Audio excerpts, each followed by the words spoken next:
Imagina que tu nombre se convirtiera en sinónimo de traición para toda la eternidad. Que cada vez que alguien en cualquier idioma quisiera describir la peor forma de deslealtad, usara tu nombre como maldición. Judas, traidor, vendedor. Pero ¿y si te dijera que la historia que conoces sobre Judas Iscariote es solo la superficie de algo mucho más oscuro, mucho más humano, mucho más trágicamente comprensible? Hoy vamos a explorar la mente de posiblemente el hombre más odiado de la historia. Y lo que descubrirás te hará cuestionar todo lo que pensabas saber sobre culpa, destino y la naturaleza misma de la traición. Porque Judas no fue simplemente un villano. Fue una mente humana atrapada en un conflicto psicológico tan devastador que solo podía terminar en tragedia. Quédate hasta el final, porque esta historia va a cambiar completamente tu comprensión de uno de los momentos más famosos de la historia. La escena está grabada en el inconsciente colectivo de la civilización occidental, un jardín nocturno llamado Getsemaní, antorchas parpadeantes entre los olivos antiguos, un grupo de hombres armados avanzando entre las sombras, y al frente, guiándolos, uno de los 12 discípulos más cercanos de Jesús. Se acerca al maestro que ha seguido durante 3 años y lo besa. Un beso que identifica al prisionero para los soldados. Un beso que se convertirá en el símbolo definitivo de la traición. 30 piezas de plata. Ese era el precio, el equivalente a 4 meses de salario para un trabajador común. No era una fortuna, no era suficiente dinero para retirarse o comenzar una nueva vida. Era, en el mejor de los casos, una cantidad modesta. Y eso debería ser nuestra primera pista de que algo más estaba sucediendo en la mente de Judas que simple avaricia. Porque aquí está lo que los psicólogos te dirían sobre las decisiones humanas. Cuando alguien hace algo que destruirá su vida, que arruinará todas sus relaciones, que lo marcará para siempre, normalmente no lo hace por una ganancia material relativamente pequeña. Lo hace porque está operando bajo un conjunto de creencias distorsionadas, porque está experimentando disonancia cognitiva insoportable, o porque está atrapado en un patrón de pensamiento que ha perdido contacto con la realidad.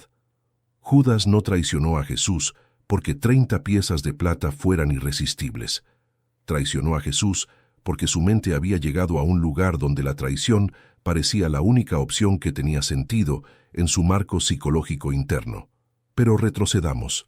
Porque para entender por qué Judas hizo lo que hizo, necesitamos entender quién era antes de ese beso. Los evangelios nos dan muy poco sobre su historia personal. Sabemos que era de Keriot, probablemente en Judea, lo que lo hacía el único discípulo que no era de Galilea. Ya aquí tenemos un factor psicológico importante. Él era el extraño, el que venía de otro lugar. Los otros 11 discípulos compartían dialectos regionales, conexiones culturales, probablemente historias y amigos en común. Judas era diferente desde el principio. Los psicólogos sociales saben que estar constantemente en la posición del extraño en un grupo cohesionado crea un estrés psicológico específico. Te hace hiperconsciente de cada interacción, te hace cuestionar constantemente tu lugar, te hace trabajar más duro para demostrar tu lealtad, tu valor, tu derecho a estar allí. Y Judas tenía un rol específico en el grupo. Era el tesorero. Llevaba la bolsa del dinero común. Y aquí es donde los evangelios arrojan una sombra específica sobre su carácter. El evangelio de Juan dice explícitamente que Judas era un ladrón, que tomaba dinero de la bolsa común. Pero detengámonos aquí por un momento.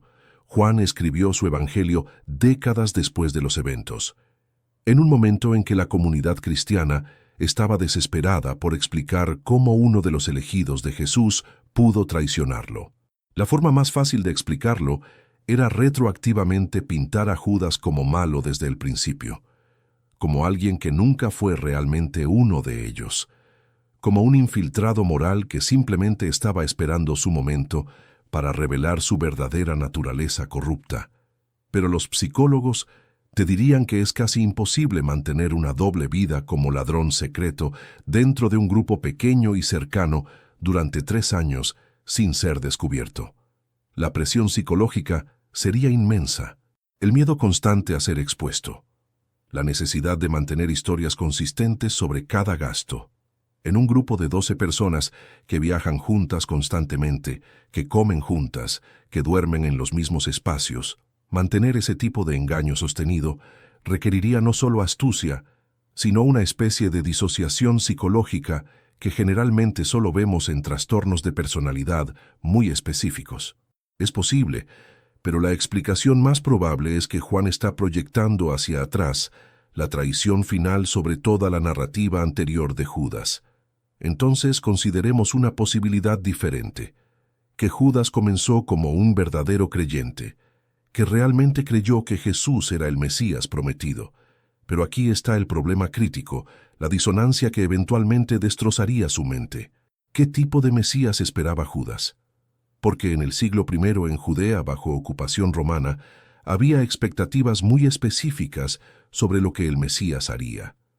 No vendría solo a predicar sobre el amor y el perdón, vendría a liberar a Israel, a expulsar a los romanos, a restaurar el reino de David, a traer justicia política y militar. Y todas las señales iniciales sugerían que Jesús podría ser ese tipo de líder. Jesús hablaba con autoridad que desafiaba a las élites religiosas. Realizaba milagros que demostraban poder divino. Atraía multitudes masivas. Cuando alimentó a 5,000 personas con unos pocos panes y peces, la multitud literalmente intentó tomarlo por la fuerza para hacerlo rey. Ese es el contexto que los psicólogos llaman refuerzo intermitente de expectativas. Judas veía señales que confirmaban sus esperanzas mezcladas con acciones de Jesús que las contradecían. Y este tipo de patrón de refuerzo intermitente es psicológicamente uno de los más poderosos para mantener el comportamiento.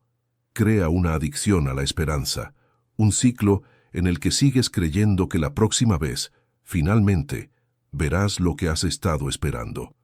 Pero Jesús seguía haciendo cosas desconcertantes. Hablaba de amar a los enemigos, de poner la otra mejilla, de su reino no siendo de este mundo. Y cada vez que hacía esto, la disonancia cognitiva en la mente de Judas se intensificaba. La disonancia cognitiva es el dolor psicológico que experimentamos cuando tenemos dos creencias contradictorias al mismo tiempo. Judas creía que Jesús era el Mesías. Judas creía que el Mesías derrocaría a Roma. Pero Jesús claramente no tenía intención de derrocar a Roma. Estas tres creencias no pueden coexistir cómodamente. Algo tiene que ceder. Y luego viene el incidente en Betania, que podría haber sido el momento de quiebre psicológico. María, la hermana de Lázaro, toma un frasco de perfume de nardo puro, extraordinariamente caro, y lo derrama sobre los pies de Jesús. Lo unge, y el aroma llena toda la casa. Es un acto de devoción extravagante, derrochadora, irracional, y Judas se indigna. Dice que el perfume podría haberse vendido por 300 denarios, casi un año de salario, y el dinero dado a los pobres. Suena como preocupación social, suena como conciencia de justicia económica, pero Jesús lo rechaza. Dice que María ha hecho algo hermoso, que ha preparado su cuerpo para el entierro, que siempre tendrán a los pobres con ellos, pero no siempre lo tendrán a él. Ahora, desde una perspectiva psicológica, considera lo que acaba de suceder en la mente de Judas. Él expresó lo que pensaba que era una preocupación legítima y moralmente correcta, y fue rechazado públicamente frente a los otros discípulos. Su juicio fue anulado. Su sentido de lo que era correcto fue contradecido por el maestro, que se supone que confía en él como tesorero del grupo. Los psicólogos llaman a este tipo de experiencia una herida narcisista. No narcisista en el sentido de vanidoso, sino en el sentido de que la imagen que tienes de ti mismo como persona competente, moral y valorada ha sido dañada. Y para alguien que ya estaba luchando con sentirse como el extraño, que ya estaba experimentando disonancia cognitiva sobre la misión mesiánica, esto podría haber sido el momento en que algo se rompió internamente. Porque aquí está lo que sucede después. Inmediatamente después de este incidente, los evangelios nos dicen que Judas fue a los principales sacerdotes y se ofreció a entregarles a Jesús. La proximidad temporal no es coincidencia. Algo en ese momento en Betania precipitó una decisión. ¿Pero qué decisión exactamente? Aquí es donde necesitamos pensar psicológicamente en lugar de moralmente por un momento. Cuando las personas toman decisiones que parecen autodestructivas o malvadas desde fuera, generalmente tienen una narrativa interna en la que se ven a sí mismas como haciendo algo razonable, tal vez incluso correcto. Entonces considera estas posibilidades sobre lo que podría haber estado pensando Judas. Posibilidad 1. La interpretación tradicional. Judas era simplemente codicioso. Vio una oportunidad de ganar dinero y la tomó. Pero como ya discutimos, 30 piezas de plata no era suficiente dinero para que esto tenga sentido como motivación primaria. Posibilidad 2. Judas estaba resentido. Se había vuelto amargo sobre el movimiento de Jesús, desilusionado con la dirección que estaba tomando, y decidió vengarse. Esta tiene más peso psicológico. El resentimiento acumulado puede llevar a actos de sabotaje, especialmente cuando alguien se siente traicionado por sus propias expectativas no cumplidas. Pero hay una tercera posibilidad que los psicólogos considerarían y que es quizás la más fascinante y trágica, que Judas pensó que estaba ayudando, que en su mente distorsionada por la disonancia cognitiva, la decepción acumulada y la presión de mantener su fe en Jesús como Mesías, desarrolló una racionalización elaborada. Si entregaba a Jesús a las autoridades, si forzaba una confrontación, entonces Jesús finalmente tendría que revelar su poder. Tendría que llamar a las legiones de ángeles. Tendría que demostrar que era quien decía ser. Judas no estaba traicionando a Jesús. Estaba forzándolo a actuar. Estaba siendo el catalizador que finalmente iniciaría la revolución mesiánica. Los psicólogos llaman a este tipo de racionalización distorsión cognitiva severa. Es la capacidad de la mente de reinterpretar la realidad de maneras que preserven nuestras creencias centrales, incluso cuando esas creencias ya no coinciden con la evidencia. Y la distorsión puede volverse tan severa que terminas tomando acciones que desde fuera parecen obviamente destructivas, pero desde dentro parecen lógicas, incluso necesarias. Si Judas realmente se había convencido a sí mismo de que estaba ayudando, entonces su comportamiento subsecuente tiene mucho más sentido psicológico, porque mira lo que sucede en el jardín. Judas llega con los soldados, da el beso identificador, y entonces las cosas comienzan a desarrollarse, pero no de la manera que él esperaba. Jesús no llama a los ángeles, no incinera a sus captores con fuego del cielo. Cuando Pedro saca una espada y corta la oreja de un sirviente del sumo sacerdote, Jesús lo reprende y sana la oreja. Le dice a Pedro que guarde su espada, que quien vive por la espada, morirá por la espada. Y en ese momento, si Judas realmente había creído que estaba forzando la mano de Jesús, debe haber comenzado a comprender con creciente horror que había calculado mal terriblemente. Los soldados arrestan a Jesús. Los discípulos huyen. Y Judas se queda allí en la oscuridad, procesando lo que acaba de sucedido.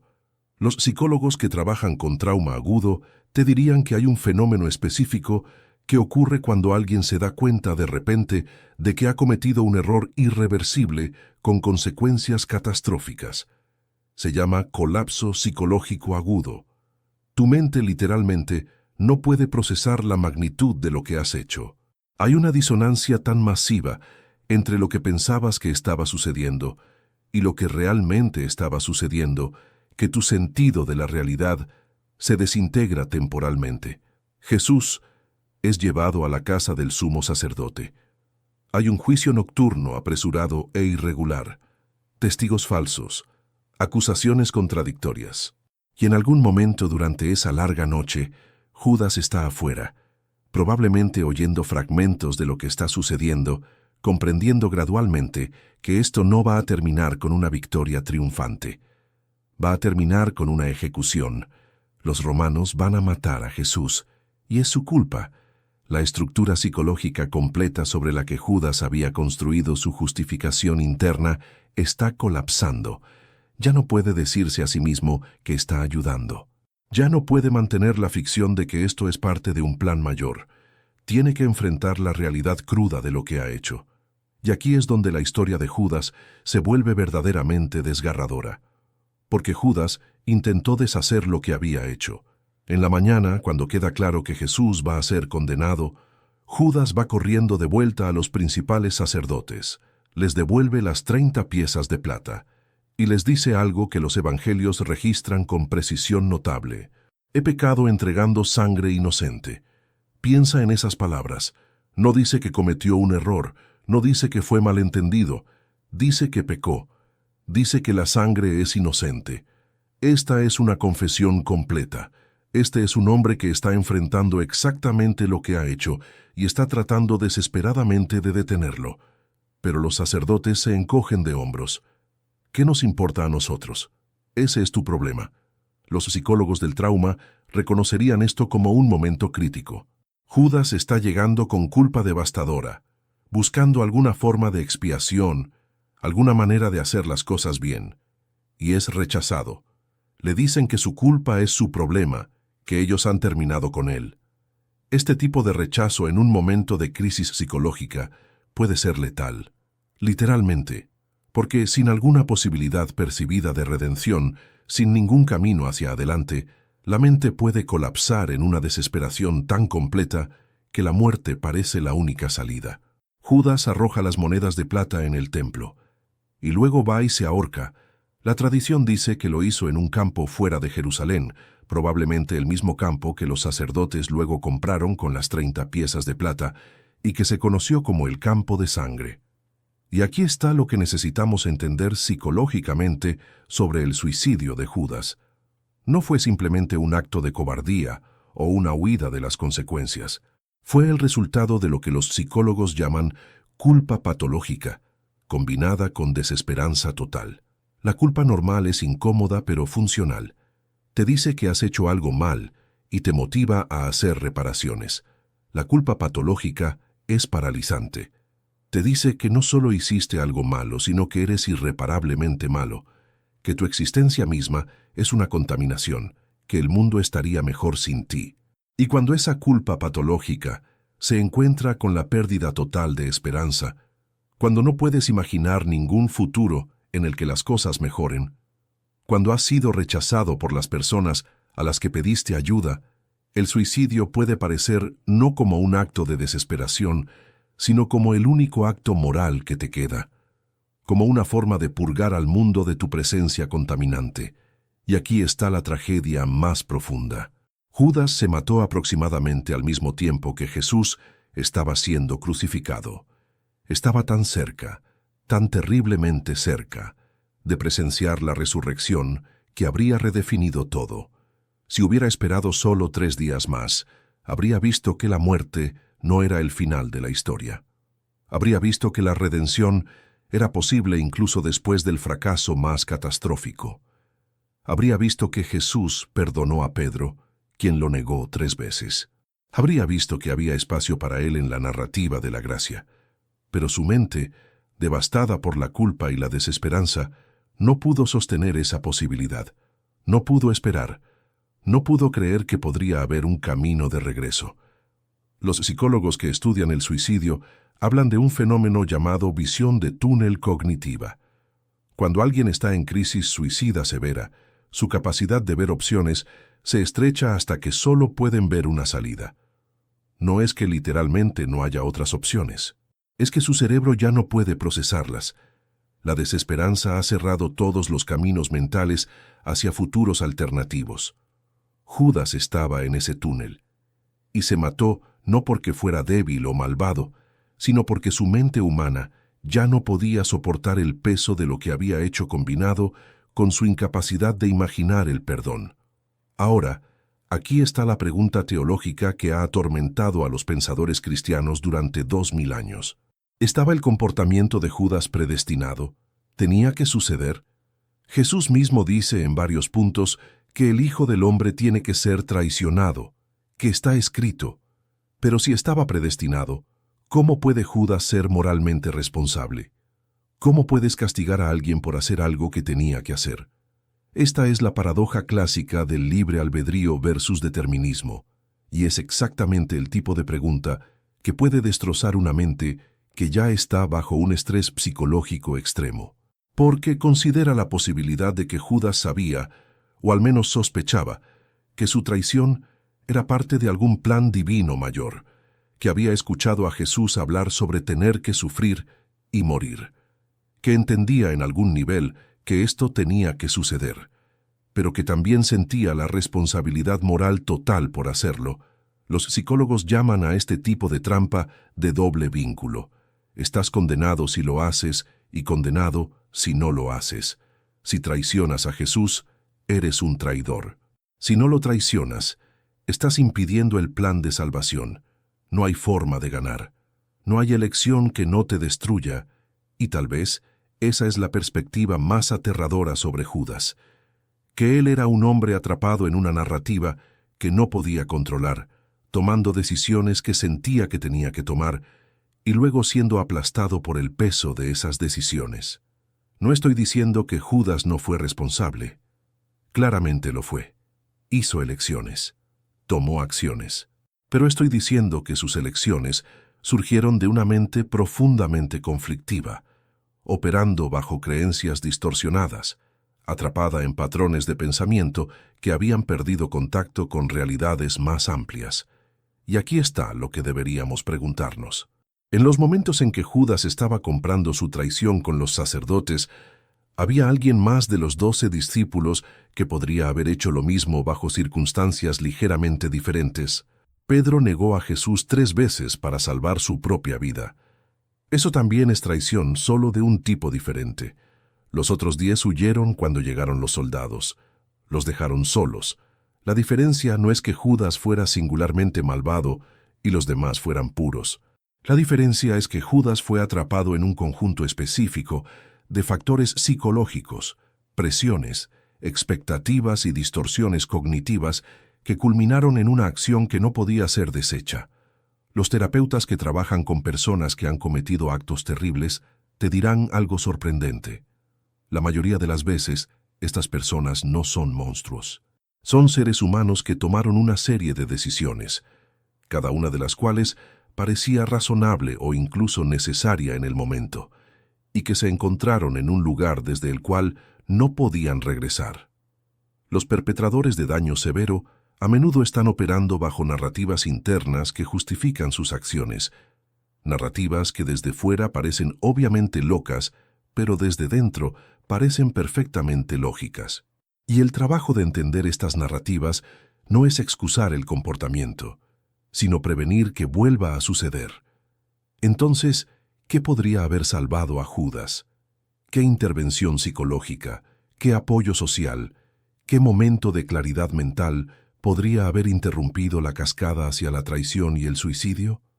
Tal vez si hubiera hablado con alguien sobre su desilusión creciente, sobre su confusión sobre la misión de Jesús, sobre su sensación de estar siempre ligeramente fuera del círculo interno.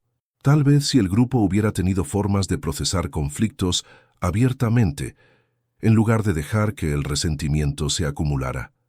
Tal vez si después de la traición, alguien, cualquiera, hubiera estado allí para decirle que aunque había hecho algo terrible, todavía podía haber un camino hacia adelante. Pero estas intervenciones no estaban disponibles. No había lenguaje para la salud mental, no había marcos para entender la disonancia cognitiva o la culpa patológica o la visión de túnel suicida. Había solo la brutal realidad de acciones y consecuencias, sin la comprensión psicológica, que podría haber ofrecido algún camino hacia la redención. Y tal vez por eso la historia de Judas todavía nos persigue, porque en algún nivel reconocemos en él la capacidad humana universal para la autodestrucción, la forma en que nuestras mentes pueden convencernos de cosas que no son verdad, la forma en que nuestras expectativas no cumplidas pueden convertirse en resentimiento que nos envenena, la forma en que la culpa sin esperanza de redención puede volverse tan pesada que la muerte parece preferible a seguir viviendo. la forma en que podemos estar tan atrapados en nuestras propias narrativas que no podemos ver la realidad más amplia hasta que es demasiado tarde. Judas murió creyendo que era irreparable. Murió sin saber que en 3 días el hombre que traicionó estaría vivo nuevamente, perdonando a los que lo negaron, ofreciendo gracia a los que huyeron, construyendo un movimiento basado en la idea radical de que ningún fracaso es final, que ningún pecado está más allá del perdón, que siempre hay un camino de regreso. Judas no vivió para escuchar ese mensaje, y en su ausencia se convirtió en el ejemplo eterno de lo que sucede cuando creemos que estamos más allá de la redención. Los primeros cristianos lucharon con qué hacer con Judas. Algunas tradiciones trataron de imaginar escenarios en los que podría haber sido salvado de todos modos, que tal vez su arrepentimiento al final fue suficiente. Otras lo convirtieron en la personificación del mal, en alguien que nunca fue realmente uno de ellos. Pero ambas respuestas pierden la verdad más incómoda, que Judas era completamente uno de ellos. Era un discípulo real, un creyente real, alguien que caminó con Jesús durante 3 años, y aún así terminó donde terminó. Y eso debería asustarnos, no porque demuestre que algunos humanos son inherentemente malvados, sino porque demuestra cuán frágiles son nuestras mentes, cuán fácilmente nuestras narrativas internas pueden desviarse de la realidad, cuán rápidamente la desilusión puede convertirse en resentimiento, puede convertirse en racionalización, puede convertirse en acciones que destruyen todo lo que valoramos. Judas es una advertencia no sobre el mal extraordinario, sino sobre el fracaso humano ordinario llevado a su conclusión más extrema. Si Judas estuviera vivo hoy, si viniera a terapia antes del beso, ¿qué le diríamos? Probablemente empezaríamos trabajando en sus expectativas no realistas sobre lo que Jesús debería ser, ayudándole a separar su imagen idealizada del Mesías de la realidad de la persona que realmente estaba siguiendo. Trabajaríamos en su necesidad de pertenecer, su sensación de ser el extraño, su necesidad de validación constante. Le enseñaríamos sobre la disonancia cognitiva, cómo reconocerla, cómo tolerarla sin tener que resolver todas las contradicciones inmediatamente a través de acciones extremas. Le ayudaríamos a desarrollar mejores habilidades de comunicación para que pudiera expresar sus dudas y frustraciones antes de que se convirtieran en resentimiento tóxico. Y después de la traición, si hubiera sobrevivido, el trabajo terapéutico sería sobre la culpa. Sobre diferenciar entre la culpa saludable que motiva la reparación y la culpa tóxica que paraliza. Sobre encontrar formas de hacer las paces no con la persona que dañó, ya que eso sería imposible, sino con encontrar maneras de vivir con lo que había hecho. De alguna manera contribuir al bien en el mundo suficiente para equilibrar el daño causado. De aprender que el arrepentimiento genuino no significa autodestrucción, sino transformación. Pero Judas no tuvo acceso a ninguna de estas herramientas. Solo tuvo su mente quebrada, su culpa insoportable y una cuerda. Y eso es lo que hace que su historia sea tan profundamente trágica. No es una historia sobre un villano que recibió lo que merecía. Es una historia sobre una mente humana que se autodestruyó porque no tenía los recursos para procesar lo que había hecho. Y tal vez, después de 2000 años, es tiempo de mirar a Judas no con odio, sino con algo más cercano a la compasión. No excusando lo que hizo, nunca excusando eso, pero reconociendo la humanidad quebrada en él, reconociendo que en las circunstancias correctas, con las presiones correctas, con las distorsiones cognitivas correctas, cualquiera de nosotros podría terminar en un lugar oscuro donde las acciones terribles parecen lógicas, y que sin gracia, sin comunidad, sin esperanza de redención, todos somos capaces de la autodestrucción. La historia de Judas termina con una cuerda y un campo de sangre. Pero tal vez no tiene que terminar ahí para nosotros. Tal vez podemos aprender de su tragedia, sobre la importancia de hablar de nuestras desilusiones antes de que se conviertan en resentimientos, sobre la necesidad de comunidades que puedan mantener espacio para el conflicto y la duda, sobre el peligro de las narrativas internas que se desvían demasiado de la realidad, sobre el poder destructivo de la culpa sin esperanza de redención, sobre el valor de esperar, de creer que podría haber un camino adelante incluso cuando no podemos verlo. Judas Iscariote, traidor, suicida, el hombre cuyo nombre se convirtió en maldición, pero también, si podemos soportar verlo, un espejo, mostrando lo que puede suceder cuando la mente humana es presionada más allá de su punto de quiebre. Cuando las expectativas se encuentran con la realidad y no hay lenguaje para el dolor que resulta. Cuando la culpa se encuentra con la desesperanza y no hay comunidad para sostener la posibilidad del perdón. Un espejo de nuestra propia fragilidad. Un recordatorio de que todos necesitamos gracia. Porque todos estamos más cerca de Judas de lo que nos gustaría admitir.